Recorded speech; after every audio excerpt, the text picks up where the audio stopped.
Why do things float in water? It's because of buoyancy. Alright, thanks for watching. Goodbye, everybody. What is buoyancy? Let's head into Half-Life 2 to find out. Buoyancy is an upward force exerted by a fluid on an immersed object. In fluids, pressure increases with depth. So, when an object is immersed in a fluid, the pressure exerted on its bottom surface is higher than the pressure exerted on its top surface, and the object floats to the surface.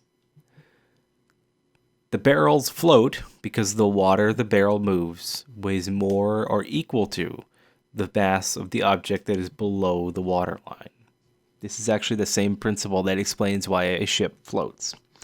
A ship may actually be heavier than water, but a ship is actually made up of mostly empty space. This space is filled with air. Air is less dense than water. So, this actually lowers the average density of the ship, allowing it to float. This is the same principle to explain why airships float, but with air instead of liquid. So instead of being filled with air, they're filled with the gases that are lighter than air, such as helium or hydrogen. But the principle remains the same. Thank you all for watching. See you all in the next episode.